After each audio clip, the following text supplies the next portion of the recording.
এই রাতে আল্লাহ রাব্বুল আলামিন সন্ধ্যার সাথে সাথে প্রথম আসমানে আসেন,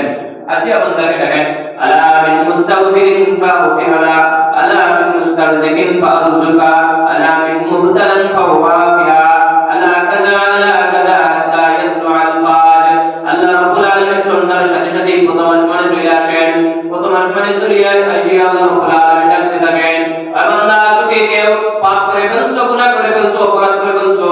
নিজের নফসের উপরে জুলুম করে রেখেছো, এমন কোন বান্দা আজকে আও আমার কাছে যাও, আমি আল্লাহ রাব্বুল আলামিন তোমাকে maaf করে দেব। সবার রাতে আমি আল্লাহ আমার সমস্ত খাজানা কিনে খোলা থাকে, কোন পারিশন থাকে না, কোন পর্দা থাকে না। বান্দা তুমি যদি আমার কাছে আজকে যাও, আমার কাছে চোখে পানি ফালাইয়া তুমি আমার কাছে ঠান্ডা পানি করো, তাওবা করো, আউফিরাল্লাহ, আমি আল্লাহ মাফির ঘোষণা দিয়ে দিলাম।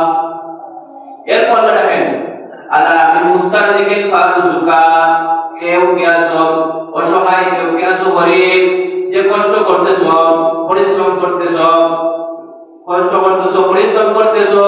এমন কোন ব্যক্তিকে আসো, ফারজুকা, আমি আল্লাহর কাছে যাও, আমি আল্লাহ তোমার রিজিকের ব্যবস্থা করিয়া দেব। এরপর আল্লাহ রাব্বুল আলামিন দেখেন, আলা মিন মুস্তাগফিরিন ফাগফিরলা, আলা মিন মুস্তারজিকিন ফারজুকা, আলা মিন মুবতালান ফাওয়াফিয়া, কোন ব্যক্তিকে আসো যে মুসিবতগ্রস্ত, আসো আমার কাছে যাও, আমি আল্লাহ তোমার মুসিবত কি করে দেব, মুসিবত তুলিয়ে